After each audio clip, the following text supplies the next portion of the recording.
Olá, boa tarde! Segunda-feira, 19 de abril, multa de rodízio. Obedeça, mas se for autuado, recorra. É isso mesmo, professor Ademir? É isso aí, Vanessa. Uma ótima tarde para você. E Boa é isso tarde. mesmo que eu estou querendo trazer hoje para os alunos da Faculdade Legal. Primeira coisa, nós aqui não recomendamos que ninguém cometa infrações, mas se eventualmente as pessoas cometerem, certamente elas têm o direito de ampla defesa, contraditório, devido processo legal. E aí nós vamos ensinar aqui como recorrer dessa multa de rodízio hoje. Perfeito, então, professor. Então, vamos lá. Show de bola. Minha tela já está compartilhada por aí, não tá? Aí, beleza. Show de bola. Ótima tarde, gente. Como é que tá as coisas por aí? Mais uma segunda-feira aqui na sessão da tarde. Mais uma multa muito importante para você aprender a recorrer hoje aqui. E com o decorrer das semanas, nós vamos engrossar, entornar esse caldo um pouquinho mais, né? Estou começando com algumas questões mais simples e daqui a pouco, ó, o bicho vai pegar aqui, beleza?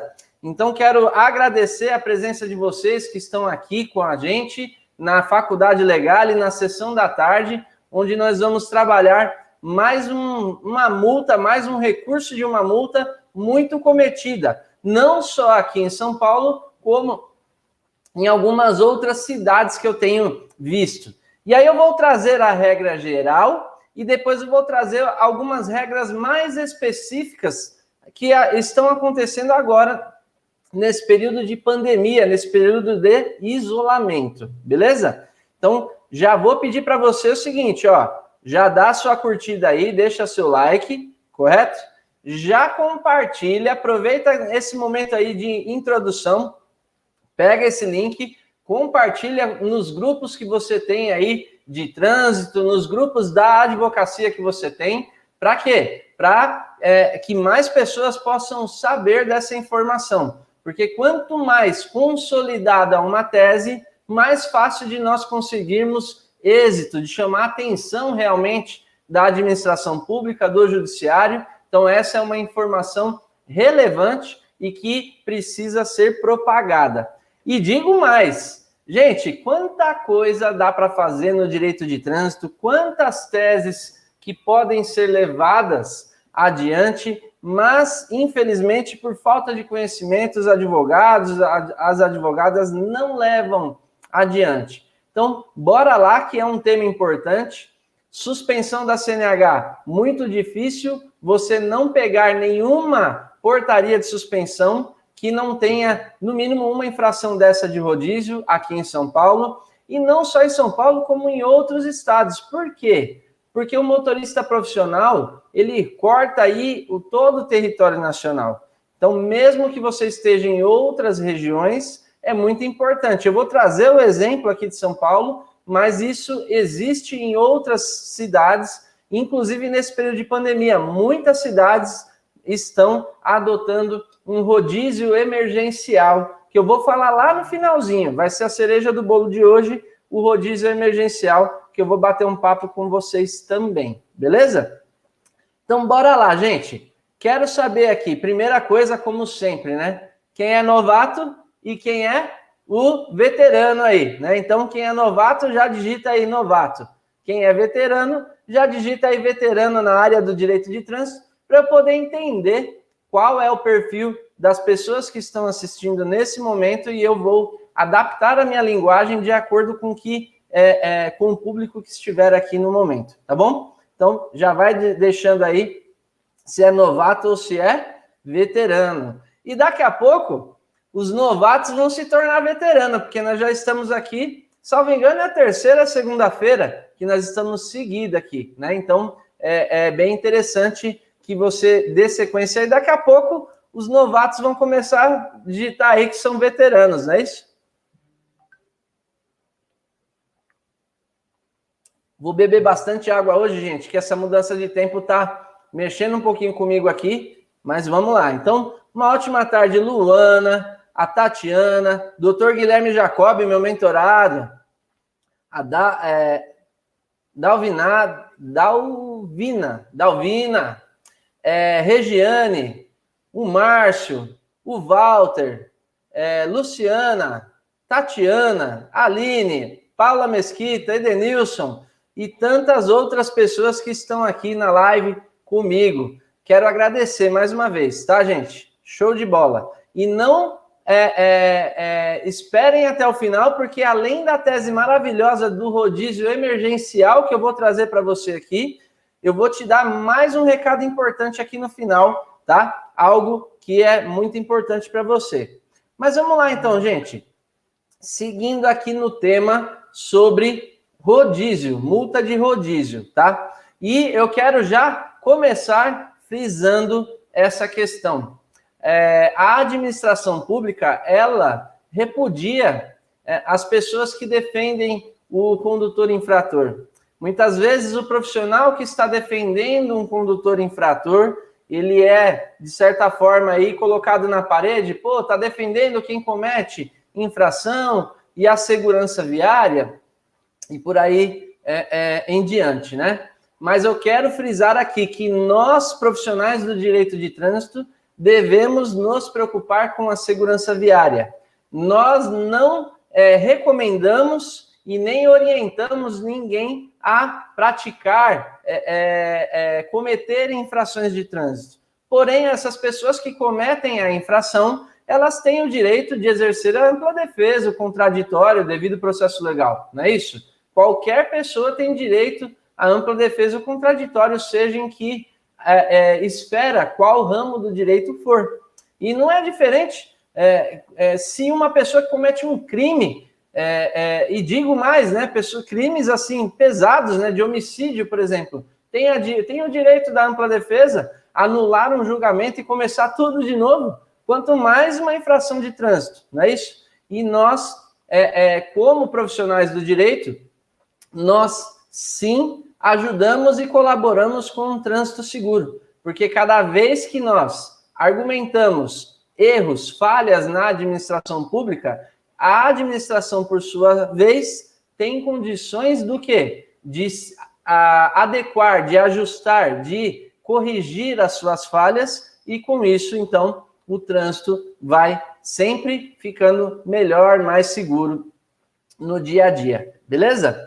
Então vamos lá, gente. Falando sobre multa de rodízio, eu vou dar um exemplo aqui de São Paulo, mas é o exemplo que tem acontecido também, é a forma que tem acontecido em outras cidades que eu tenho presenciado aqui, tá? Então vamos lá, ó. A primeira coisa, para quem não me conhece ainda, professor Ademir, advogado especialista em direito de trânsito, eu comecei lá na Polícia Militar, trabalhei no Detran do Estado de São Paulo, vim para a advocacia, passei por um curto período de tempo indicado pela OAB de São Paulo, no Conselho Estadual de Trânsito do Estado de São Paulo, onde eu assumi a cadeira de conselheiro representando a OAB, e a minha missão é ajudar você a atuar no direito de trânsito e ser reconhecido como especialista. Automaticamente, seu faturamento vai aumentar bastante, que a questão prática que todo mundo quer, não é isso? E falando sobre a questão da circulação de veículos, da proibição de circulação de veículos, não é isso? Então, o que acontece? Aqui em São Paulo, eu vou dar um exemplo de São Paulo, e você deve procurar a legislação pertinente de cada município. Não tem como eu trazer todos os municípios, né, que possuem rodízio, né? Então eu me amparei aqui na legislação da minha região, que é São Paulo, mas existem outras cidades que estão adotando esse tipo de rodízio, proibição de circulação, tá bom? E aí basta você consultar a legislação pertinente da região aí que você vai atuar. Aqui em São Paulo, para você ter uma noção, foi publicada o rodízio, né, a proibição de circulação de veículos, né, o rodízio municipal, assim intitulado, ele começou no ano de 1997, praticamente junto com o Código de Trânsito Brasileiro, né, que está vigente atualmente. Então, começou em 97. Na época, o prefeito da cidade de São Paulo aqui era o Celso Pitta, e ele sancionou a Lei 12.490, onde trazia, então, a autorização para que o executivo implantasse esse programa de restrição. E aí, essa medida visava o quê? A melhoria das condições do trânsito, através da redução do número de veículos. E vocês sabem, todos vocês sabem que a gente fala trânsito, né? Hoje estava muito trânsito, fui para o trabalho, voltei do trabalho, tinha muito trânsito. Na verdade, é o contrário, né? Tinha muito congestionamento. Quando tem trânsito, tá bom, é porque tá fluindo, né? Quando tá tudo bagunçado, é sinal que está congestionado. Então, em virtude do congestionamento das vias aqui no município de São Paulo, a administração entendeu que era necessário adotar alguma medida para diminuir essa condição. E aí, então, foi trazido essa possibilidade de promover um rodízio de veículos, tá? Então, o artigo 1º, parágrafo 1º, é uma lei pequena, só estou fazendo menção aqui desse artigo 1º, parágrafo 1º, por quê? Porque ele traz o objetivo do rodízio municipal, que é a melhoria das condições do trânsito e a redução do número de veículos em circulação nas vias públicas. E a primeira observação que eu trago aí é o seguinte: veja que essa lei municipal, e daqui a pouquinho eu vou falar se ela deve ser considerada válida ou não, essa lei, tá? Mas veja que a lei, ela traz uma taxatividade aqui, que esse rodízio deve ser feito quando? De segunda a sexta-feira, exceto os feriados. Ou seja, feriado não tem rodízio e de segunda a sexta-feira. Final de semana pode? Não, não pode rodízio, ser implantado o rodízio no final de semana ou no feriado, de acordo com essa lei municipal aqui de São Paulo, tá bom? Olha só, toda lei, para ela ser colocada realmente em prática, em execução, ela precisa ser regulamentada de alguma forma. E aí, nesse caso, essa lei municipal foi regulamentada por um decreto municipal, tá? Então, os princípios trazidos nessa lei municipal foram regulamentados através de um decreto. Eu trouxe aqui o número de um decreto, que é o decreto que tratava do rodízio em tempos normais. Esse decreto sofreu uma alteração nesse momento de pandemia, mas é um caso isolado, daqui a pouco volta ao normal, então estou fazendo menção da norma mais específica, o decreto 58.584 de 2018. Esse decreto regulamentou a lei 12.490, tá? E ele explicitou algumas questões. Então, o decreto, ele trouxe aí a proibição da circulação de veículos, inclusive caminhões, tá? Nas vias públicas do município de São Paulo. Ele estipulou que esse rodízio seria de segunda a sexta, exceto feriados, e aí ele colocou o horário, que seria das 7 às 10 e das 17 às 20. Essa é uma questão trazida aqui no estado de São Paulo, então das 7 às 10 e das 17 às 20 horas. Então, período da manhã, período da noite, tá ok? E aí, esse decreto traz muitas outras informações, como, por exemplo, se eu for autuado no período da manhã por mais de um agente, eu só vou levar uma autuação, só vou sofrer vai ser considerada uma única autuação por período. Então, só posso, por dia, levar uma autuação durante o dia e uma durante a tarde, por exemplo, tá? E aí existem os tipos de veículo, quais atividades, né? As atividades de utilidade pública que estão isentos desse rodízio, etc., tá? Isso tudo está sendo trazido no decreto municipal. Perfeito?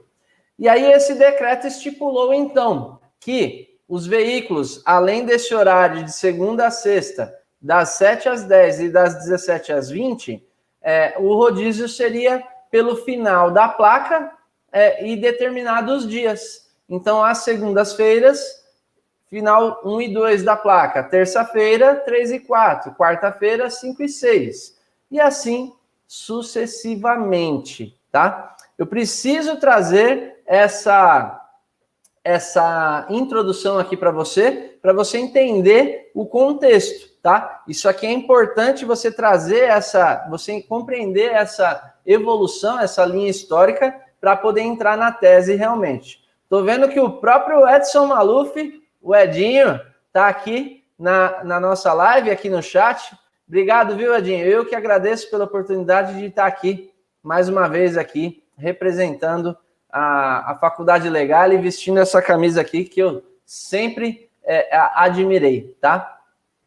Então, veja, então, que nós temos uma lei municipal que instituiu, né, a possibilidade, que criou a possibilidade da proibição de veículos. Essa lei foi regulamentada por um decreto municipal e esse decreto municipal trouxe as diretrizes. Então, rodízio de veículos, inclusive caminhão, de segunda a sexta, exceto feriados, e aí o horário seria das 7 às 10 e das 17 às 20, beleza? Se vocês tiverem dúvida, gente, eu vou dando uma olhadinha aqui no chat, tá bom? Para acompanhar aí e tirando a dúvida de vocês aí, beleza? Deixa eu ver aqui. Vamos ver aqui se tem alguma. A Dinalva está falando que adora o direito de trânsito. Ainda não teve oportunidade de realizar uma pós, mas vai chegar a oportunidade. E aqui no Legale mesmo, na Faculdade Legale, temos a pós de trânsito, né? Temos a pós, eu não faço parte do corpo docente, mas temos a pós, profissionais que estão lá ensinando, ministrando as aulas, e com um valor, né?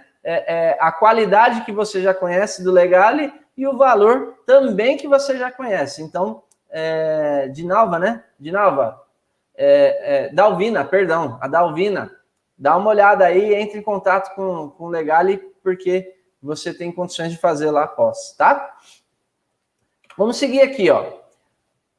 O decreto, ele trouxe também a delimitação da área onde seria instituído o rodízio. Ou seja, ele estipulou todo o percurso, ele fez aí circulou através das principais vias um perímetro onde seria aplicado essa infração, né, essa proibição de circulação de veículos, que nós chamamos aqui, que foi intitulado o Centro Expandido de São Paulo, tá? Então, essa região aqui, na verdade, essa imagem eu retirei do site da própria CET, tá? Então, aqui em São Paulo, o órgão de trânsito é o DSV, representado na fiscalização pela CET, tá? E aí, no site da CET, nós pegamos essa imagem, porém, essas vias que estão delimitando aqui a área de fiscalização, a área de proibição da circulação desses veículos, ele está onde? Nesse rodízio aqui, nesse decreto municipal que eu mencionei, tá? Então, aqui eles colocaram de forma prática quais são as vias, né, onde seria proibida a circulação do veículo de acordo com o rodízio municipal. E olha só, gente, eu estou tratando algumas questões relacionadas à infração, porque eu sei que muitos profissionais que já atuam na área, eles gostam de atuar mais com processos de suspensão e cassação. Porém, não há como você atuar em profundidade, que é o que eu digo, né? Então, profissionais que atuam em superfície, tá cheio. Mas atuar em profundidade, não tem como você atuar em profundidade sem conhecer as mazelas, né, as minúcias de uma infração de trânsito, porque é onde tudo começa com a infração de trânsito. Muito difícil de você pegar uma portaria de suspensão sem uma infração desse tipo, tá? E aí o que acontece? você tem mais um argumento. Lembrando que, muitas vezes, você não vai cobrar por um recurso de multa, você vai cobrar por um recurso de multa que vai influenciar num processo de suspeição. Então, isso é muito interessante você entender. E digo mais, com a tese que eu vou trazer aqui hoje, olha, o que vai sair daqui é uma tese que pode cancelar, né? Pode ser discutida, não estou afirmando que vai cancelar, mas é uma tese muito plausível e que você pode discutir a nulidade de todas as infrações de rodízio. Todas as infrações de rodízio, através da tese que nós vamos trazer hoje aqui, tá? Então, vamos lá. Deixa eu só acompanhar aqui. O Edenilson é veterano, mas cada dia aprende mais, né? Opa, Edenilson é da família já antiga, a doutora Juliana também está aí. Não consigo requerer a conversão de multa em advertência, pois não aparece no site. Aí, Tuca, é um caso meio atípico aqui, vamos ver se a gente consegue responder mais no final da live, só para não perder o raciocínio aqui, tá bom? Vamos lá, seguindo aqui.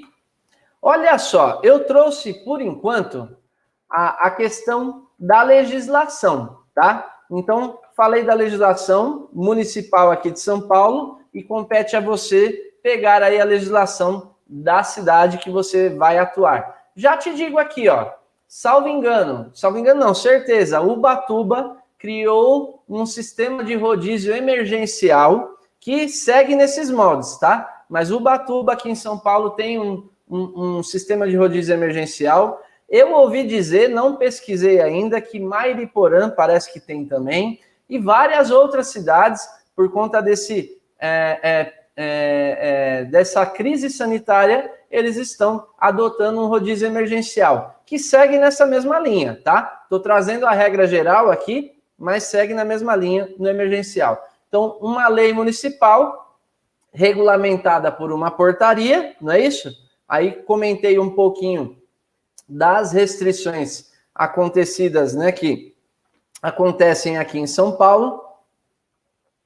Mostrei aí a questão da limitação que deve estar previsto, que certamente deve estar previsto na legislação, por meio do decreto.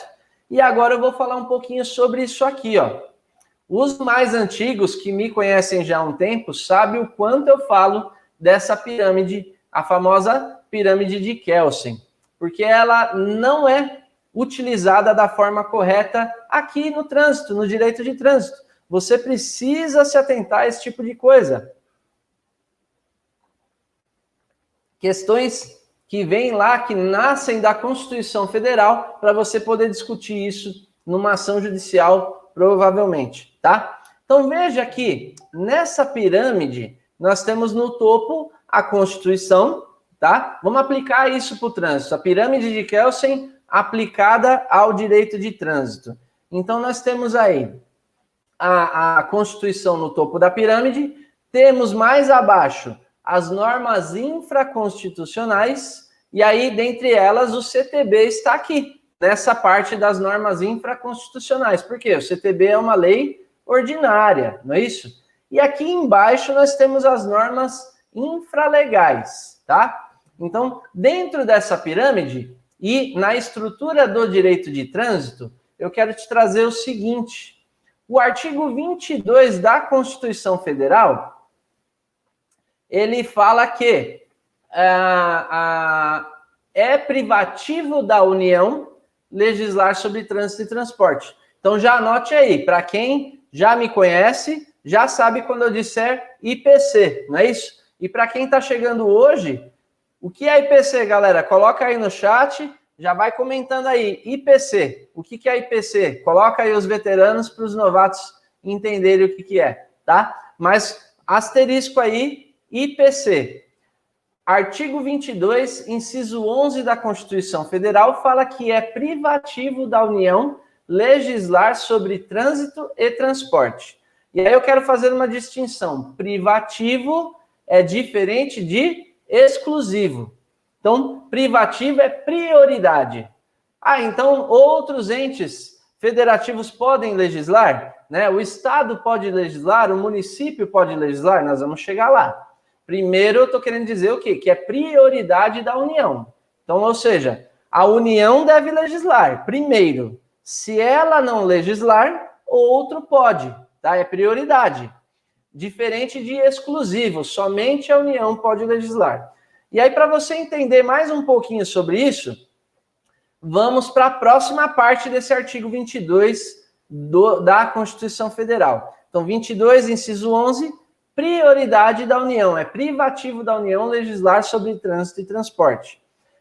O parágrafo único desse artigo 22 da Constituição, ele fala que os estados podem legislar sobre trânsito e transporte, desde que, na verdade, o parágrafo único ele fala que os estados podem legislar sobre os temas relacionados àquele artigo 22, tá? E aí vamos interpretar. Então, o estado pode legislar sobre trânsito e transporte, desde que haja uma lei complementar autorizando ele a fazê-lo.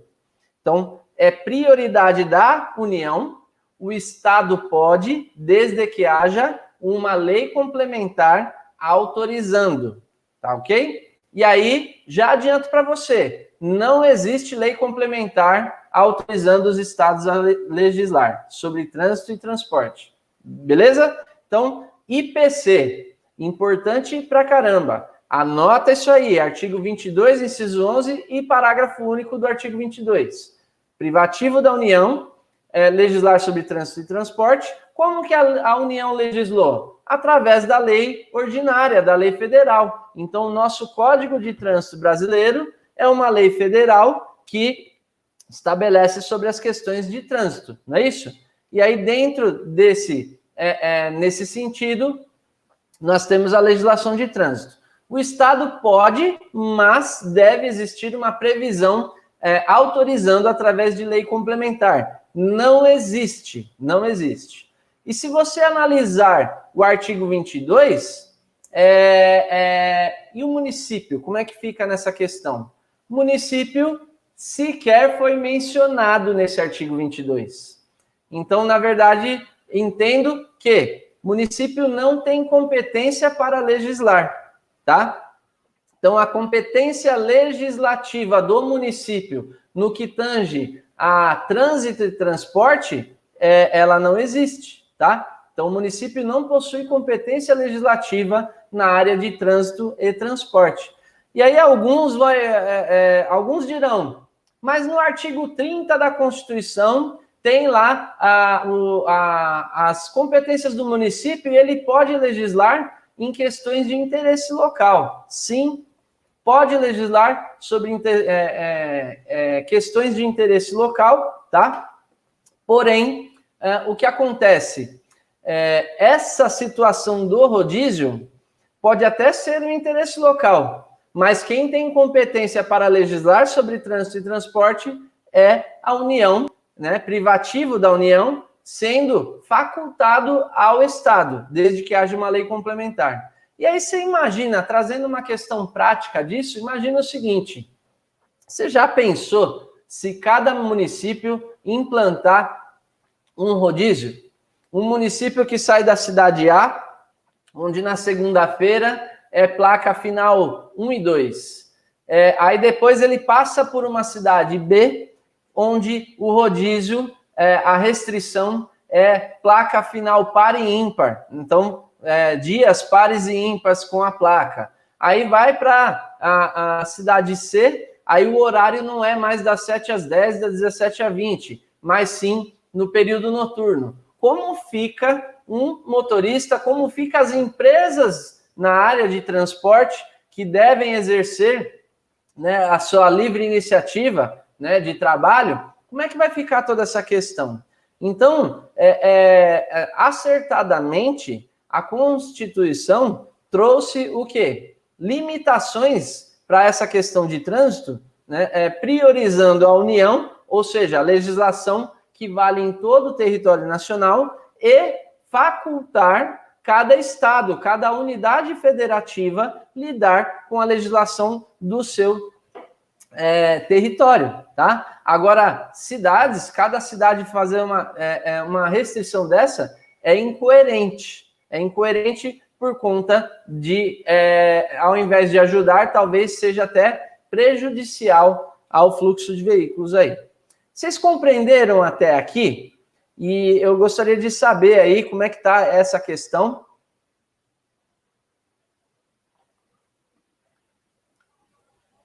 João Carlos aqui está falando que já assistiu algumas aulas sobre trânsito e também já assistiu algumas aulas na Faculdade Legal em Direito de Trânsito. Show de bola.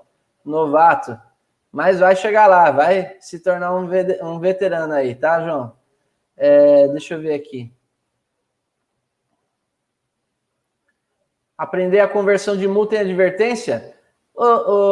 Dalvina, no final eu vou falar um pouquinho disso aí, tá? Eu explico como é a regra, porque mudou recentemente, tá? Eu explico melhor para vocês aqui.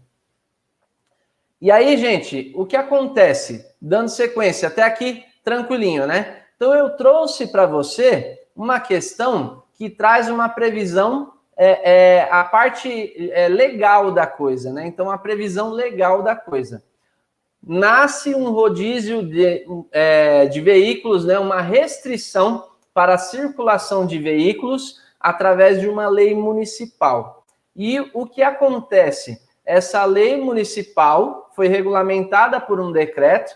Então, nós estamos falando aqui, ó, de normas infralegais, tá? E aí, então, essas normas infralegais, eu quero que você entenda que elas estão ferindo princípios constitucionais que estão aqui em cima, ó, certo? Então, as normas infralegais estão ferindo princípios que estão aqui, ó, na Constituição, tá?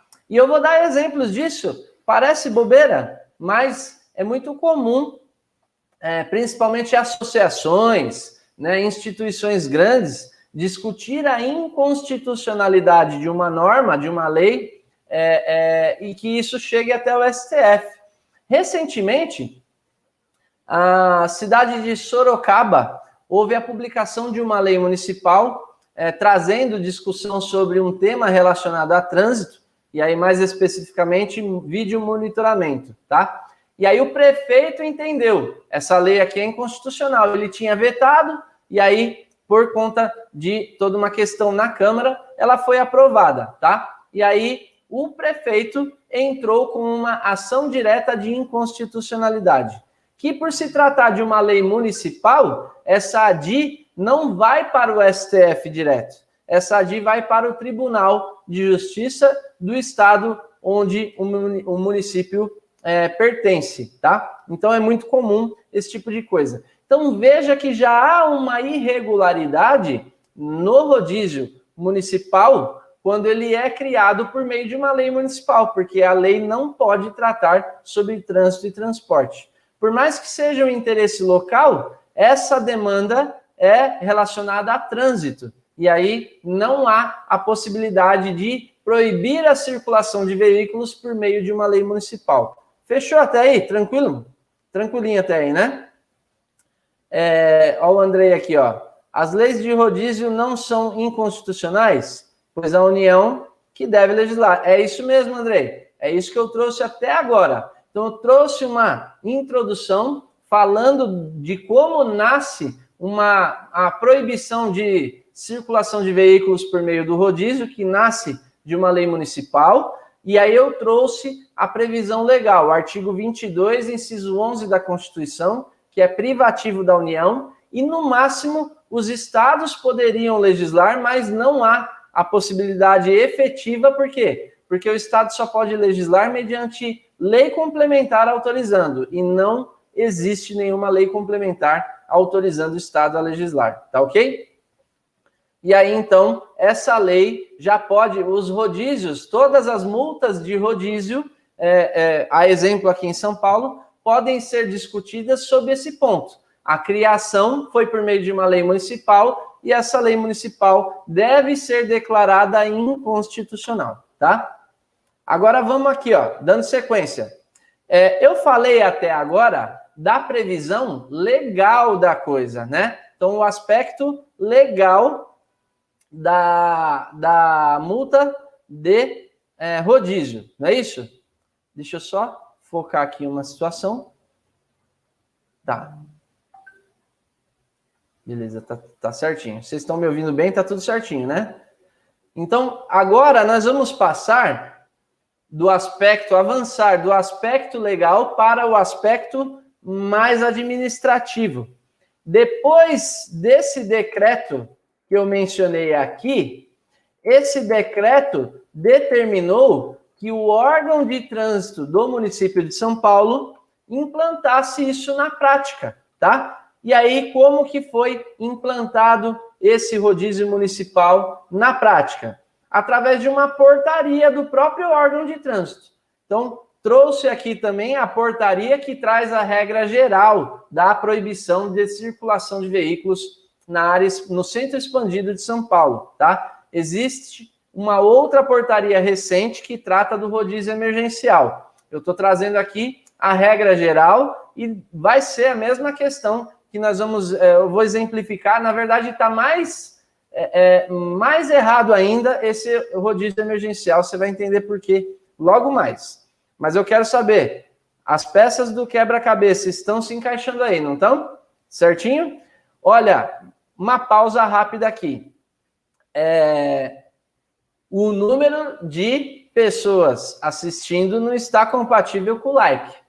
Então, assim, se você está gostando desse conteúdo, dá o like lá. Se não é pelo professor Ademir, é pela Faculdade Legale, que está dando esse conteúdo aí gratuito para você. Ele está cobrando... A Faculdade Legale, nós, né? Eu aqui fazendo às vezes, nós estamos cobrando o que de você nesse momento? Só o seu tempo, né? Que é muito precioso, mas deixa aí o seu like, tá bom? Que eu estou acompanhando aqui. Quero saber, esse aí é o meu termômetro para saber se tá bom ou não. Se eu devo continuar com essa sessão da tarde ou não. A propósito, devo continuar com a sessão da tarde, sim ou não? E quais os temas vocês querem ver aí? Pode colocar no chat aí, que a Vanessa certamente vai anotar. Belezinha? Então, veja lá. Superada essa questão legislativa, o órgão de trânsito publicou, então, uma portaria, a Secretaria Municipal de Trânsito publicou, então, uma portaria para que fosse implantado esse rodízio, essa restrição de veículos no centro expandido de São Paulo. E eu estou falando de São Paulo porque eu estou trazendo a legislação de São Paulo aqui, mas entenda que isso pode acontecer em qualquer município. Entenda que existem outros municípios que estão atuando dessa mesma forma. Então, eu trago aqui princípios, e com princípios, você, bem embutido esses princípios na sua mente, você vai saber identificar a ilegalidade em qualquer cidade, qualquer região, qualquer parte do território nacional, beleza? E aí, veja só, ó, essa portaria trouxe aqui a questão, ó, considerando que compete aos órgãos e entidades de trânsito no âmbito da sua circunscrição, planejar, projetar, regulamentar e operar o trânsito de veículos conforme dispõe o artigo 24, inciso 2 do CTB, ó, tá? Aí, considerando o decreto e considerando as leis e tal, né, vai caber ao diretor do DSV a implantação de forma gradativa do sistema e tal, e etc, tá? Então, a portaria vai trazer todos os requisitos para implantar, né, para registro dessa infração e etc. Quem vai ser isento, quais documentos deve apresentar no órgão para comprovar a isenção que vai fazer jus, etc, tá? E aqui não é uma competência legislativa, mas sim uma competência administrativa. Então, se você pegar no Código de Trânsito Brasileiro, vou pegar aqui o CTB, artigo 24, compete aos órgãos e entidades executivos de trânsito dos municípios no âmbito da sua circunscrição, ou seja, dentro da sua área de atuação. Inciso 2, planejar, projetar, regulamentar, e aí anote essa palavra aí, regulamentar e operar o trânsito de veículos, de pedestres, animais e promover o desenvolvimento da circulação e da segurança de ciclistas. Então, aqui nós temos a regra onde é obrigação do órgão executivo de trânsito, do órgão de trânsito do município, implantar, até falei um termo aqui, implantar, projetar, regulamentar e operar o trânsito, não é isso? E aí, olha só que interessante. O órgão de trânsito, ele regulamentou isso da seguinte forma. Vamos lá, antes de eu trazer a regulamentação, eu quero trazer outra questão. Então, veja que aqui foi embutido uma previsão que está no CTB. E aí, sim, se eu quero discutir aqui ainda a questão da legalidade, né, da previsão legal, ó, Constituição, ela fala que é privativo da União. E aí a União criou o CTB. E no CTB, que está aqui, artigo 24, inciso 2, traz essa projeção para o órgão de trânsito do município de planejar, projetar e regulamentar o trânsito, não é isso? A sinalização, etc. Tá? Então, o trânsito de veículos. Então, até aqui está certo. Só que o município, esse regulamentar, ele não é legislar, é uma outra questão que nós vamos ver a partir de agora. Mas falando de CTB, existe uma infração que trata da multa de rodízio, que é o artigo 187, inciso 2 do Código de Trânsito Brasileiro. Perfeito? Então, o CTB, artigo 187, inciso 2, traz a previsão da multa de rodízio. Está lá, está escrito. Então, pode ser feita a restrição do rodízio? Pode. O CTB trouxe essa questão no 187, inciso 2. E aqui bastava ao órgão de trânsito regulamentar e não legislar como foi feito. E aí, falando ainda sobre a infração, quero saber aqui, ó, digita rapidinho aqui. Conhece o Manual Brasileiro de Fiscalização de Trânsito? Você conhece? Quando eu me refiro Manual Brasileiro de Fiscalização de Trânsito, MBFT, você sabe do que se trata? Coloca sim ou não aí, porque senão eu tenho que fazer uma prévia sobre esse tema. Senão, eu avanço para tratar realmente da ficha aqui. Quero saber se você conhece e sabe o que é o Manual Brasileiro de Fiscalização.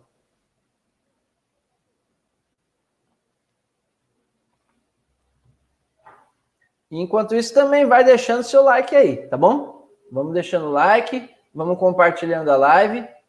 E quero saber se você conhece ou não. Não, tem um não aqui, tem sim. Tá. Seguinte, ó, Márcia também está falando que não, Kelly também não. O que acontece? O CONTRAN, que é o órgão máximo desse Sistema Nacional de Trânsito, ele tem a competência de estabelecer as normas regulamentares. Então, imagine o seguinte, os dois principais órgãos do Sistema Nacional de Trânsito são CONTRAN e DENATRAN. O CONTRAN, ele estabelece as normas regulamentares e o DENATRAN, ele vai cumprir e fazer cumprir, tá? As competências do CONTRAN estão no artigo 12 do CTB, tá? E o inciso 1 fala lá que compete ao CONTRAN estabelecer as normas regulamentares referidas no Código de Trânsito. Então, o CONTRAN, ele criou, através de uma resolução, a resolução 371, ele criou um manual, que nós chamamos, na verdade foi intitulado, né, foi batizado como Manual Brasileiro de Fiscalização de Trânsito.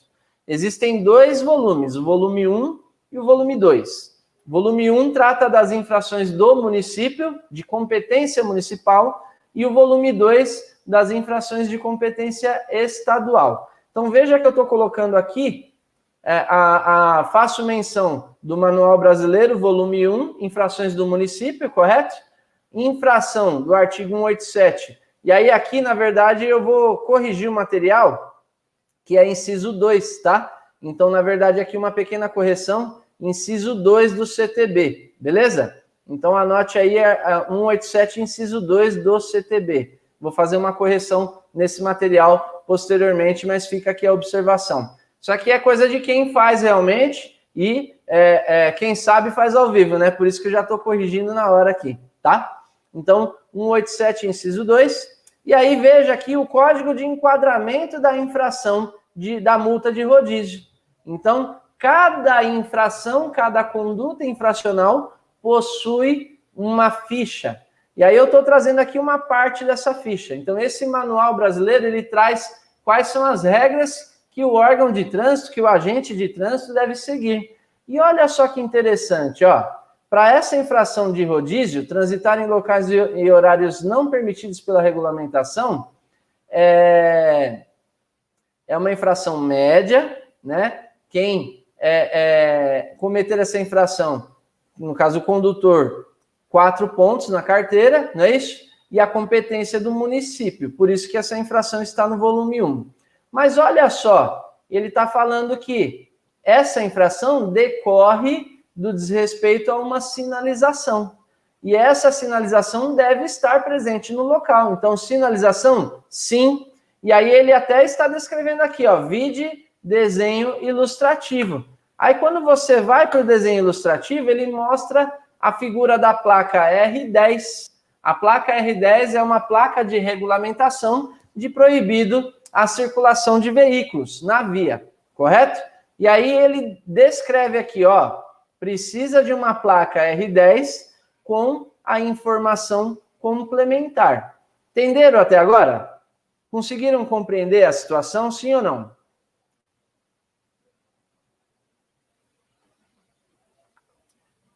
Para a gente avançar aqui, preciso saber se vocês compreenderam essa situação até o momento. Tá tranquilinho? Deixa eu ver aqui. Beleza. E aí, o que vocês estão... Tá tudo tranquilo? Estão entendendo? O Mauro já falou que sim, beleza. Dá um delayzinho, né? Então, show de bola. Então, só repetindo. Manual Brasileiro de Fiscalização regulamenta as infrações através de das fichas, né? Cada ficha tem uma conduta infracional, tá? Então, no caso do artigo 187, inciso 2, não é inciso 1, é inciso 2, ele traz, deixa eu até confirmar aqui, mas é isso mesmo, 187, inciso 2. Vamos só...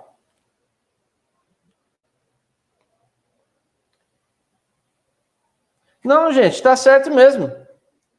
É inciso 1 mesmo, gente. Olha eu já falando bobeira, é inciso 1 mesmo. É o código de enquadramento que é o final 2 aqui. Então tá certo. 187, inciso 1 mesmo, tá? Então, não falei bobeira. O inciso 2 foi revogado. Então tá tudo correto, tá? Na mais perfeita paz aqui. Então o que acontece? Essa ficha, ela traz aqui a previsão da existência de uma sinalização. Por quê? Cada infração decorre do desrespeito a uma regra. Algumas regras estão contidas nas regras de circulação, ou seja, transitar na contramão, transitar com os faróis apagados e assim por diante. Algumas infrações decorrem do desrespeito à própria regra, mas algumas infrações decorrem do desrespeito além da regra a um determinado tipo de sinalização. Então, infrações de estacionamento, contramão na direção mesmo, decorre de sinalização e assim por diante, tá? Então, nesse caso, ele está querendo dizer o quê? Para eu saber se há uma restrição ou não na via, precisa de uma sinalização. Qual sinalização é? É a sinalização da placa R10, placa de proibido o trânsito de veículos. É uma sinalização de regulamentação. E aí eu quero fazer menção aqui, outra observação, coloca um asterisco, IPC aí. Resolução 180 do CONTRAN. Toda a sinalização de regulamentação, ela é prevista pela Resolução 180, que criou o quê? Mais um manual. Manual Brasileiro de Sinalização de Trânsito, volume 1. esse volume 1 trata dessas placas de regulamentação, tá ok? E olha só, então, há uma previsão da infração no CTB, há uma previsão do órgão municipal fiscalizar, e para fiscalização ele precisa dessa placa aqui de regulamentação, R10, que é proibido o trânsito de veículos, com a informação complementar, beleza? E aí olha só o que acontece. Quem já viu, quem já é de São Paulo aqui, quem já viu essa sinalização, né? Então aqui eu trago alguns exemplos de sinalização de rodízio na cidade de São Paulo, tá? Então nós temos aí alguns exemplos. Só que eu peguei na rede de pesquisa da internet, você puxa lá, sai facilmente essas imagens, tá? E aí olha lá, ó, é a placa R10? Proibido o trânsito de veículo. Rodízio, de segunda a sexta-feira, das 7 às 10, das 17 às 20.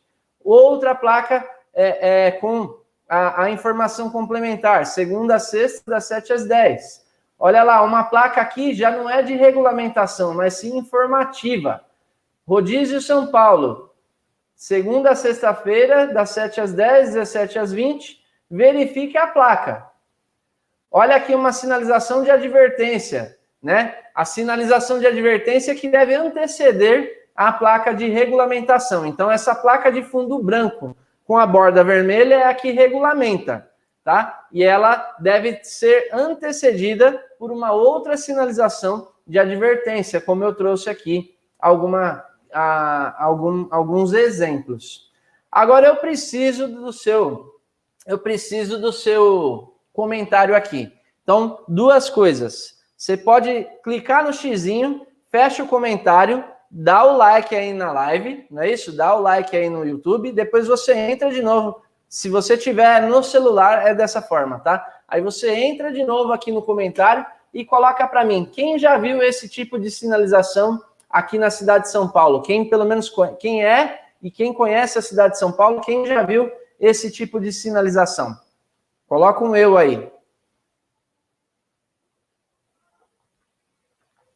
E quem já viu, quero perguntar, para quem já viu e para quem não viu também. Analisando qualquer dessas placas aqui, qualquer uma delas, dessas imagens que eu estou trazendo para vocês, qual veículo vai poder circular analisando a placa? Eu já falei para vocês lá dessa informação aqui, ó. Peraí. Então, de segunda, né? A legislação trouxe que é de segunda a sexta, das 7 às 10 e das 17 às 20. E a legislação, ela trouxe aqui que a restrição vai ser de acordo com o dia da semana e o final da placa, correto? Mas analisando essa placa aqui, ó, qualquer uma dessas placas, qual veículo pode circular, analisando friamente a placa, qual veículo pode circular de segunda a sexta-feira, das 7 às 10 e das 17 às 20? Quero aqui que você me diga qual veículo pode circular de acordo com as informações dessas placas aqui, seja de regulamentação, seja de advertência, seja a informativa aqui. Qual veículo vai poder circular no dia e horário da restrição estipulado? Preciso da sua comunicação aqui. Ó, o Mauro já falando, não compreensível. Para quem não é da cidade, é impossível saber. A Jéssica tá falando. Vou chegar lá, hein, Jéssica? É isso aí, tá no caminho. Moto. Mas a moto é um veículo também. Inclusive, há uma restrição para moto, mas aí a proibição é por vias aqui em São Paulo nas marginais, tá? Mas essa placa se enquadra a qualquer veículo, inclusive caminhão. Lembra que a gente comentou lá na lei? Parece que veículo algum pode circular. Aê, Vanderlei, parabéns pro Vanderlei, tá? É isso aí. A Paula tá falando, ó, analisando a placa, nenhum pode. Justamente, gente, olha só que essa sinalização implantada proíbe todo e qualquer veículo. não tem a informação de qual veículo pode circular no dia e na hora da restrição, né, dessa restrição imposta. Então, não tem como você distinguir. E aí, eu não lembro agora, acabaram de falar, aqui a Jéssica falou, para quem não é da cidade, imagina um motorista, um condutor que vem de outro estado, não vou nem falar da cidade, vamos complicar mais ainda a situação. Ele vem de outro estado, outra região do Brasil, outra unidade federativa, e aí ele chega aqui no centro de São Paulo, se depara com uma sinalização informativa, uma placa informativa, ou uma advertência falando, ó, tem rodízio aí na frente, saída. Mas espera aí, rodízio? Qual veículo que é? O meu ou não é? E aí, como é que fica essa questão? Né? Essa é uma situação, tá? E aí, basicamente, essa sinalização, ela está insuficiente. Ela está faltando ainda informações, não é isso? Deixa eu ver aqui a Jéssica falando, mas não pode. É isso mesmo, não pode. O Walter Ferreira, não vi, moro em Volta Redonda. Ah, então, Walter, aqui, essa é uma sinalização. E até digo para você, Walter, você que é de Volta Redonda, tá? Você que não tem esse conhecimento aqui da sinalização de São Paulo, analisando aqui, ó, coloque-se no lugar do condutor. Essa sinalização, ela ia te ajudar? Ia te dar condições de você interpretar se tem ou não rodízio, qual que é o veículo, né? O rodízio tem, mas qual é o veículo que está dentro da restrição? Certamente você ia se embaralhar aí, né? E aí, olha só, quando eu falei da resolução 180 do CONTRAN, que trata do Manual Brasileiro de Sinalização, ele traz lá alguns princípios. Então, a sinalização de trânsito, a sinalização viária, ela deve obedecer a alguns princípios, estabelecidos onde? No próprio manual. Então, o Manual Brasileiro de Sinalização de Regulamentação, que é essa resolução 180, existem outros, tá? Eu separei só os princípios pertinentes aqui a essa sinalização de rodízio. Ele deve obedecer o princípio da legalidade. Então, Código de Trânsito Brasileiro e legislação complementar. Ora, trazendo à tona aqui a interpretação de que a legislação é municipal, não há previsão constitucional para o município legislar, já há uma inconstitucionalidade aí. Fere o princípio da legalidade, né? Mas essa legalidade ele está querendo dizer mais no sentido do quê? A sinalização deve prever o que está, deve trazer o que está previsto no CTB e nas resoluções correlatas, tá? Então, o que acontece? O CTB traz a competência do órgão municipal sinalizar e implantar, né, a circulação de veículos, até usamos o termo aqui,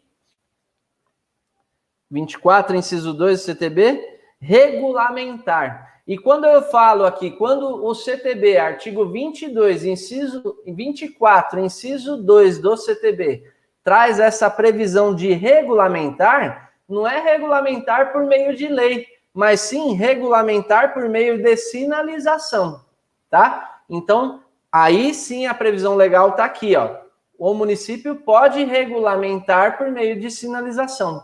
E essa sinalização está ferindo o que está na resolução 180, tá? Então, ela fere o princípio da legalidade. Agora, vamos aqui, ó, suficiência.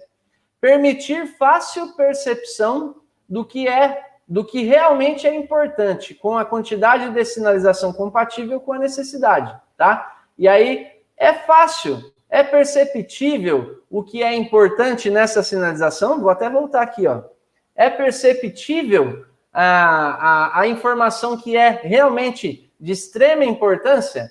Não, não é perceptível. Está faltando informação aqui, certo? Está faltando informação. Aí, olha aqui, ó. Princípio da clareza. E esse é um dos que mais fere aqui, os dois últimos aqui, ó. Princípio da clareza. Transmitir mensagens objetivas de fácil compreensão. As mensagens até estão objetivas, e objetivas até demais, né? Então, estão objetivas, mas incompreensíveis, não é isso? Não dá para compreender qual é a mensagem aqui. Ou seja, de segunda a sexta, das 7 às 10, nenhum veículo pode? Não posso transitar nessa via? Então, está ferindo o princípio da clareza. E, principalmente, da precisão e confiabilidade, que deve ser o quê? Precisa e confiável, corresponder à situação existente e ter credibilidade. Quem compreendeu essa situação aqui? A sinalização que eu mostrei aqui para vocês está ou não está ferindo esses princípios aqui? Quero que vocês coloquem aí no chat. E aí, enquanto vocês colocam no chat, eu já vou dando um spoiler aqui para vocês. Próxima sexta-feira, teremos uma Masterclass, um curso das 10 às 13 horas, onde eu vou falar sobre fiscalização eletrônica. Sexta-feira passada, eu falei sobre multa de radar. E aí eu tratei todos os requisitos para você recorrer de uma multa de radar, que é uma das vertentes da fiscalização eletrônica. Mas existem várias outras infrações, várias outras normas, atos normativos, infração de avanço de sinal vermelho, que é pego por equipamento não metrológico, infração de parada em cima de faixa de pedestre, fiscalização por meio de vídeo monitoramento, dentre outras questões, nós trataremos na próxima sexta, das 10 às 13 horas, tá? E aí, salvo engano, até o suporte aí do Legale já colocou o link aqui no chat para vocês adquirirem, tá? Eu não sei se ainda é possível você adquirir esse curso de multa de radar. Foi na sexta-feira agora, e digo para você que foi o melhor curso que eu gravei sobre a fiscalização de velocidade, tá? Um dos cursos que está mais completo, né? Um material recente que eu reformulei, tratando de todas as normas, bem atualizado, tá? Então fica aí o convite. Se você não adquiriu, eu creio que ainda, se der uma choradinha lá com a galera do Legale, você pode assistir a gravação, pegar lá o curso gravado, tá? Na sexta-feira, a transmissão do curso será ao vivo e depois vai ficar disponível por um tempo para você assistir, beleza? Então, é isso aí, ó. Só voltando aqui, a galera tá falando aí nenhum veículo, não é isso? E a pergunta aqui da Mari Rosa, ó. Mesmo já tendo indicado o condutor, podemos usar tais teses? Pode não, Mari, deve. Resolução 299 do CONTRAN diz que tanto o condutor quanto o proprietário têm legitimidade para recorrer. Então, imagine que, na verdade, de uma infração, 2 pessoas poderão recorrer, tanto o proprietário quanto o condutor. Então, se o proprietário é um, o condutor é outro, você pode recorrer por um ou pelo outro, tá bom? Então, veja aí, então, que nós temos 2 aspectos que trazem ilegalidades, trazem inconsistências, né? No caso, no aspecto legal, sobre a inconstitucionalidade da lei que criou o rodízio, porque é uma lei municipal e o município não pode legislar sobre trânsito e transporte. Pesquise no Tribunal de Justiça do seu estado que você vai encontrar normas jurisprudência nesse sentido, tá? E o outro aspecto é que, na verdade, essa inconstitucionalidade, ela poderia ser suprida. Então, vamos trazer aqui, ó, competência legislativa, competência administrativa, tá? Então, competência legislativa, o município não tem nenhuma. Ele não poderia criar a lei.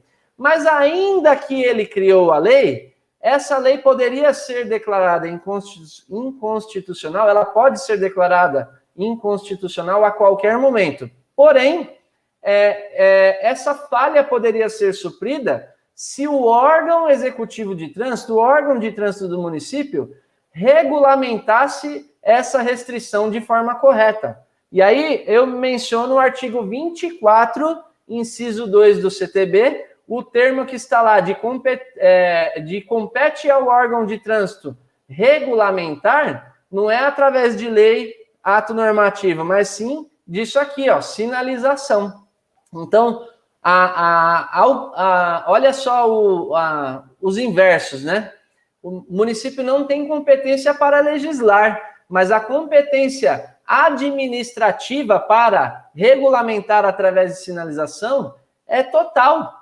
Ele poderia, sim, validar essas infrações se a sinalização fosse suficiente, correta. Porque o município deve sinalizar respeitando o quê? A resolução 180 do CONTRAN, do ano de 2005, e respeitar os princípios que estão estabelecidos lá na resolução. Então, legalidade, suficiência, clareza, precisão e confiabilidade. Existem outros, mas eu trouxe esses que são bem utilizados aqui na nossa tese de hoje, tá? E aí, olha só, eu trouxe um exemplo, esse é um exemplo meramente exemplificativo, ó. Coloquei até a observação aqui, ó. Não existe uma placa dessa, pelo menos aqui em São Paulo, tá? Olha lá, deixa eu trazer aqui, ó. Olha o que o Manual Brasileiro de Fiscalização fala. Deve existir sinalização? Sim. Vide desenho ilustrativo. Aí você vai no desenho ilustrativo da ficha, ele fala placa R10 com informação complementar, correto? Olha uma placa com informação complementar de acordo. Agora a pergunta, e peço por gentileza que você coloque aqui a sua resposta aqui, né? Analisando essa sinalização aqui, ela traz os princípios que eu estabeleci aqui, ó, legalidade, suficiência, clareza, precisão e confiabilidade. 5 segundos para você analisar aí e me responder aqui, por favor. Quero saber se você entende que traz aí precisão e confiabilidade, né? E principalmente a clareza nas informações. Preciso que você responda isso aí. E aí a gente já vai passar para o entendimento do Poder Judiciário aqui. Sim, ó, Jéssica já colocou que sim, o Mauro também, o Jean também, a Paula também, e assim vai vir aí uma chuva de sim agora, né? Justamente, veja que o órgão tem condições de analisar ou de colocar informações complementares. Então, ó, proibido o trânsito de veículos, quais são? Quais dias? Nos dias úteis, das 7 às 10, das 17 às 20. E a placa? Segunda. Aqui eu coloquei uma imagem que eu pesquisei, eu coloquei na rede de pesquisa e apareceu, tá? Mas poderia ser ainda mais informando de forma mais clara ainda, tá? Mas aqui é um exemplo, né? Trazendo aí os finais das placas, não é isso? E isso não acontece. E por que não acontece? Começa aqui a essência da nulidade dessa infração no que tange a sinalização. Então, trouxe a nulidade no que tange ao aspecto legal, porque é a lei que criou a restrição, deve ser considerada inconstitucional, porque é uma lei municipal e o município não tem previsão de legislar sobre trânsito e transporte. E sobre a regulamentação prevista no artigo 24, inciso 2 do CTB, essa regulamentação também não está de acordo. Então, essa multa de rodízio deve ser cancelada. Por quê? Porque, na verdade, o artigo 90 fala que não serão aplicadas as sanções por inobservância à sinalização quando esta for insuficiente ou incorreta. E aí eu quero que você olhe de novo essa placa aqui. Então, ó, essa aqui é um exemplo. Essa eu entendo que dá para colocar lá e a pessoa distinguir. Agora, analisando isso aqui, ó, é suficiente, né? Tá cumprindo o que está aqui, ó, uma sinalização suficiente e correta? Essas placas aqui, quero saber se sim ou se não. Essa sinalização é suficiente e correta? Quero saber se sim ou se não. É óbvio que não. E aí você vai traçar o seu recurso de multa dizendo o quê? Por exemplo, alguém falou aqui, se a pessoa, acho que foi a Jéssica, se a pessoa vem de outra cidade, por exemplo, né? Se a pessoa vem de outra cidade, ela não vai saber qual é o veículo, é justamente isso. E no Conselho Estadual de Trânsito do Estado de São Paulo, onde eu permaneci por alguns meses, indicado pela OAB, eu analisei, né, acompanhei a análise de alguns recursos e que o posicionamento do CETRAN de São Paulo é o seguinte: cidadão vem de outro estado, ele vem de outro estado, de outra cidade, bem lá do fundão do estado de São Paulo, né, não transita diariamente aqui, e aí ele analisa, ele vai lá e recorre falando, olha, a sinalização está meia... dificultando a interpretação, eu não sabia que tinha rodízio, etc. E aí a primeira argumentação de quem é pró-administração, né? Ninguém deve alegar o desconhecimento da lei, isso está na LINDB, né, na antiga LIC, e se foi publicada uma lei, um ato normativo, ele deveria ter ciência. Mas na prática a gente sabe que isso não acontece, né? E aí vem uma segunda interpretação. Apesar de o cidadão não poder alegar desconhecimento da lei, a sinalização estava clara, objetiva lá, né, trazendo confiança? Não. Os próprios órgãos julgadores sabem que não. E aí, quando a pessoa é de fora, esse recurso é deferido de forma mais fácil. Agora, quando a pessoa que está recorrendo ela é moradora da cidade, então veículo registrado na cidade, né, e o condutor mora na cidade, aí eles entendem, ele sabe do rodízio, né? E aí você tem que bater na tecla o quê? Que apesar de ter conhecimento de que existe esse rodízio não está regulamentado da forma correta. E aí, pelo princípio da legalidade, se é deferido para um cidadão de outra região, deve ser deferido também para cidadão que mora na cidade, tá? Então, o princípio da igualdade, né? Princípio da igualdade, tá? Então, basicamente, existe essa situação. E aí, antes de eu falar do rodízio emergencial, que tem em várias cidades, está acontecendo aqui, nós temos aqui, ó, a Aparecida está falando aí que está pensando seriamente em fazer a pós. É isso aí, um nicho excelente de trabalhar. A advocacia no direito de trânsito, existem poucos profissionais que realmente são qualificados, capacitados para atuar, tá? Então, como não se ensina na faculdade, se você tiver um mínimo de estratégia de marketing, você vai faturar muito bem, tá?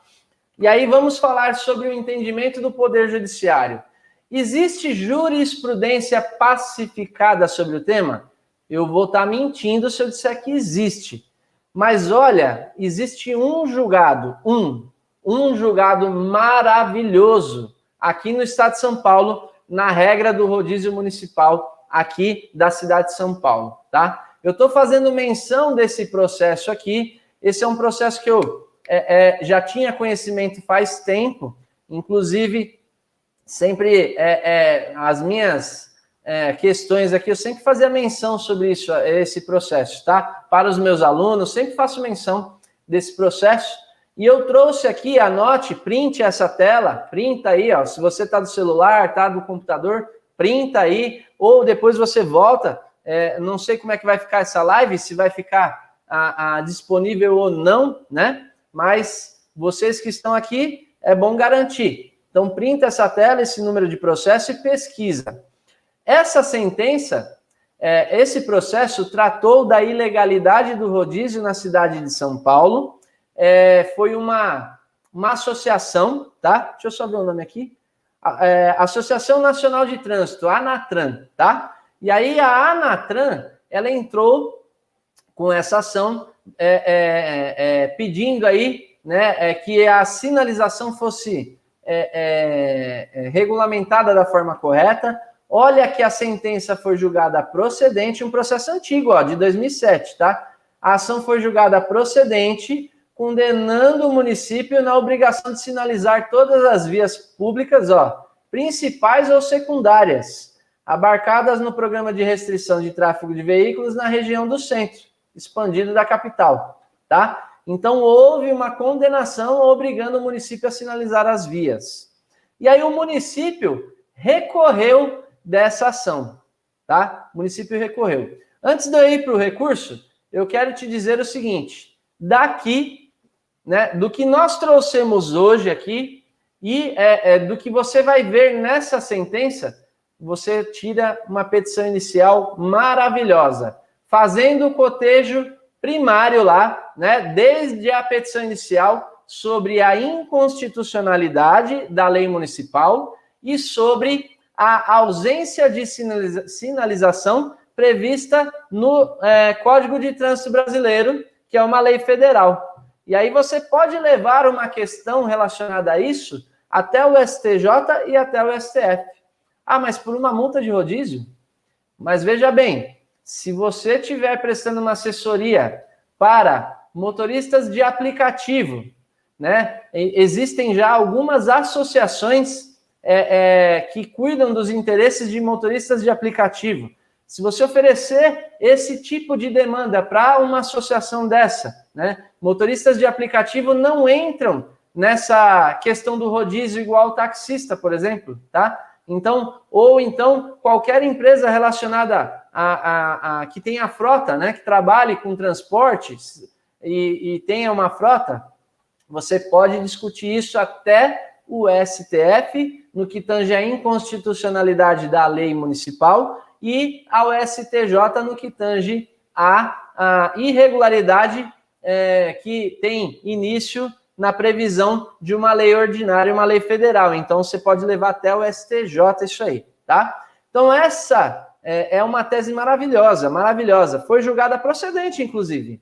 Porém, o município recorreu. E no recurso de apelação, houve, então,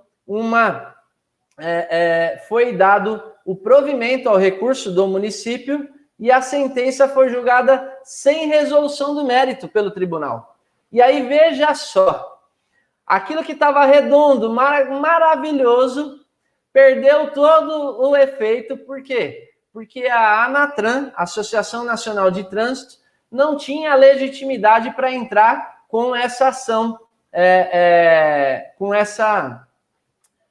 com esse tipo de demanda, tá? Eles não tinham competência para ajuizar uma ação civil pública.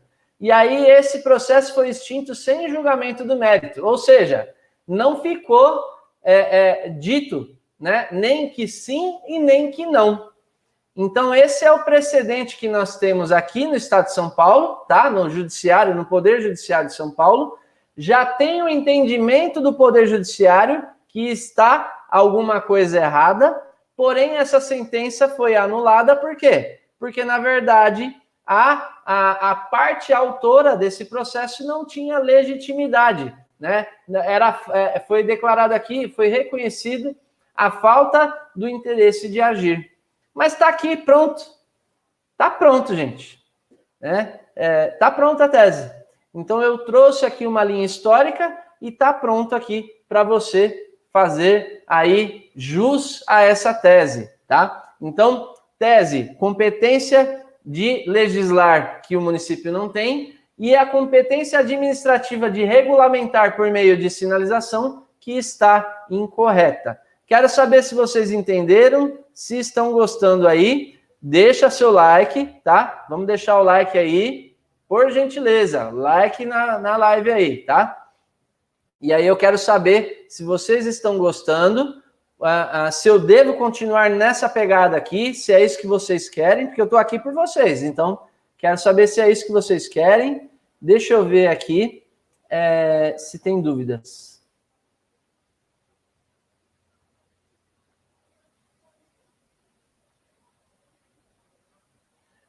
O Vanderlei está falando sobre a questão de considerar que quando se dirige a informação deve ser precisa, mas clara e com rapidez, né? O Vanderlei, os órgãos de trânsito, eles possuem tecnologia para várias situações.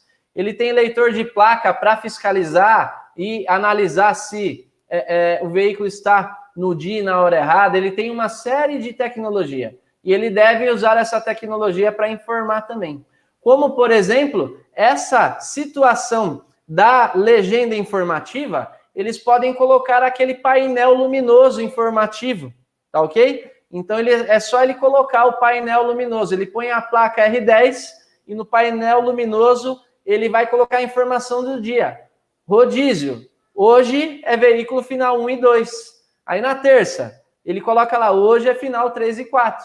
E assim por diante. Então, há meios da administração, do órgão, colocar de forma clara, precisa e concisa essa informação, tá? Para que seja visto de forma clara e com rapidez, tá ok? Deixa eu ver aqui. Bom, agora eu vou falar sobre o rodízio emergencial. E aí, o que a gente trouxe aqui sobre essa questão do rodízio, o rodízio comum, né, que acontece todos os dias, né, comumente, ele foi alterado recentemente. Aqui em São Paulo, houve um decreto, e aí depois regulamentado por uma portaria do órgão de trânsito também, que mudou o horário.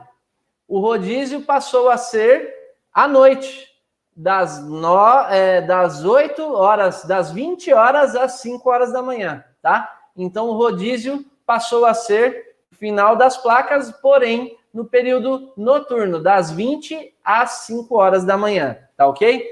E aí, você imagina a questão da previsão de competência legislativa permanece a mesma. E, além disso, olha só, vou voltar aqui, ó. A sinalização da cidade não mudou. Então, hoje, o rodízio está previsto por meio de decreto municipal das 20 às 5 horas da manhã, mas a sinalização da cidade inteira está como de segunda a sexta, das 7 às 10 e das 17 às 20. E aí, pergunta que eu faço novamente, nessa questão do rodízio municipal, né, o rodízio emergencial, atende os requisitos desses princípios aqui estabelecidos pelo Manual Brasileiro de Sinalização? Nenhum. Se o rodízio comum já não atendia, quanto mais esse, tá? Então, não atende. Então, é essa situação aí que você tem que se apegar. Existem cidades, né, que está de a par e de a ímpar.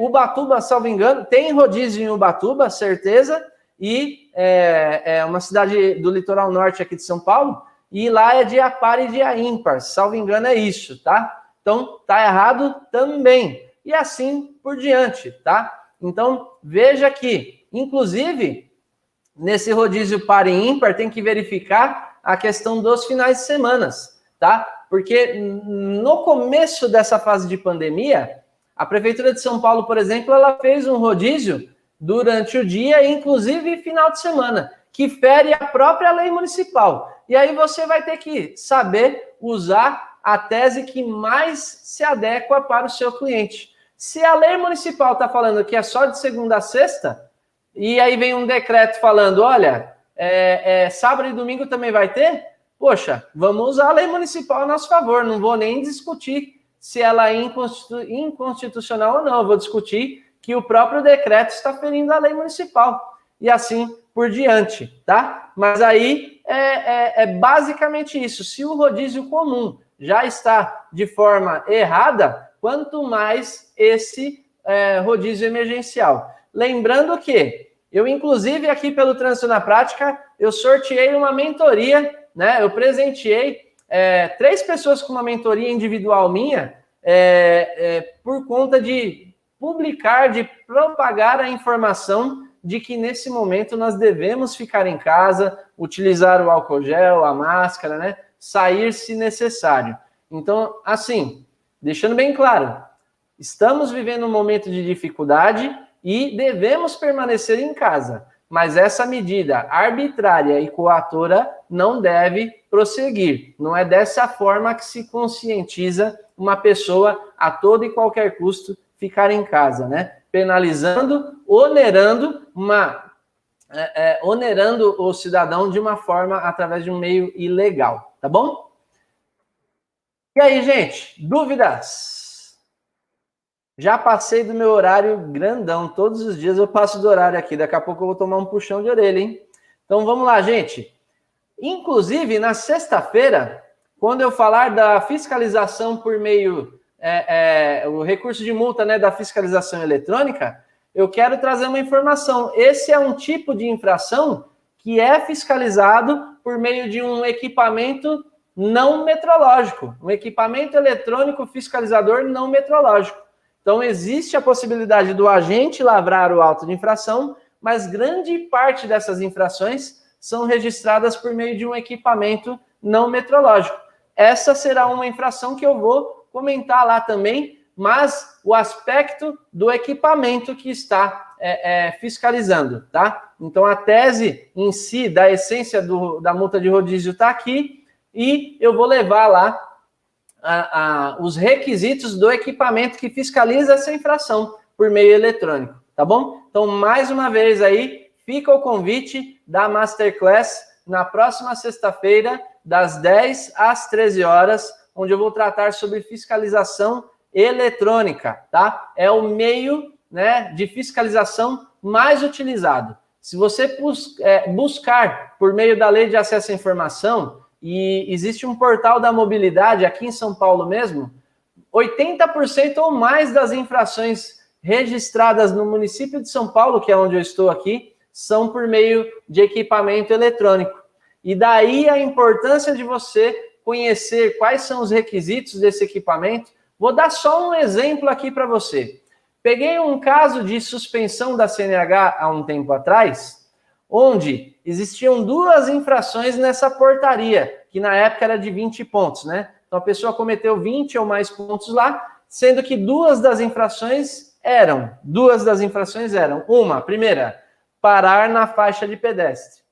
Segunda, avançar o sinal vermelho. As 2 foram cometidas no mesmo dia, praticamente na mesma hora, pelo mesmo equipamento que registrou.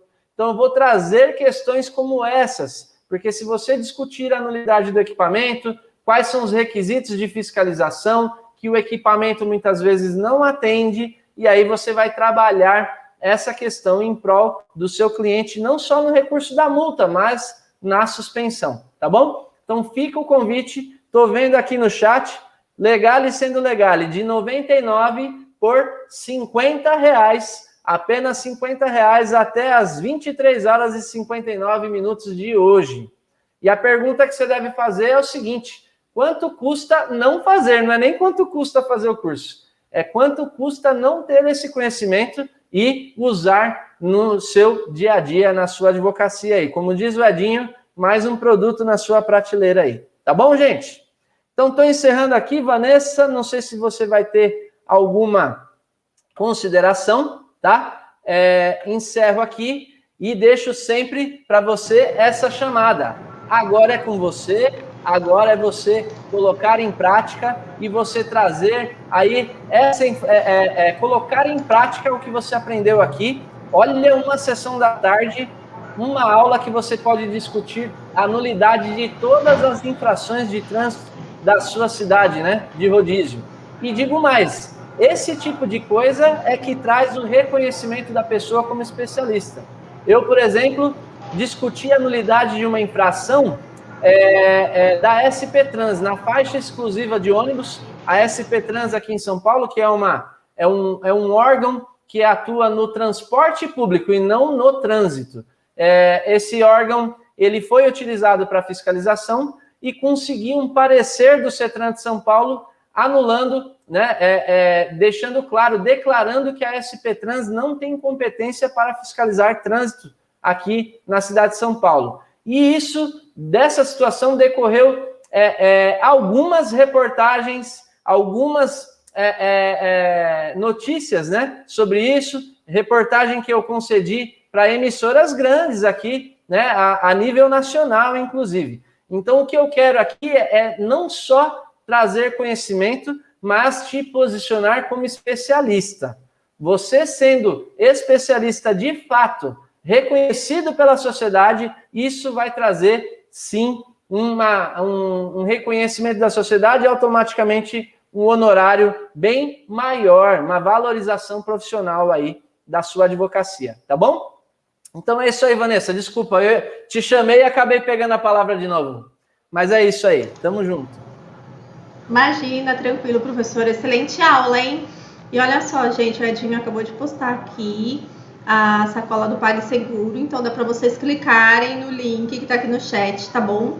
O PagSeguro hoje ele tá instável, tá certo? Mas se vocês não conseguirem, ligue aqui pro Legale, que daí a gente pode fazer por outros meios também, tá ok? Então, a próxima sexta-feira, Masterclass com o professor Ademir. É isso aí, show de bola. Espero vocês lá, um tema muito importante para você aí, não perca a oportunidade. Lembre-se dessa frase, quanto custa não fazer, tá? E R$50 você tira aí, é dinheiro de pizza, e uma pizza e um Guaraná sai mais que isso aí, né? Muito então, mais. Quanto custa não fazer esse curso? Uma informação que você vai usar no seu dia a dia aí, tá bom? Tá certo então, gente. Obrigada. Obrigada a cada um de vocês e até a próxima. Professora Ademir, brigadão, viu? Até sexta. Eu que agradeço, até sexta e até segunda também, na próxima sessão da tarde, tá bom? Tá ok, então. Tchau, tchau, gente. É isso aí. Tchau, tchau, gente. Um abraço.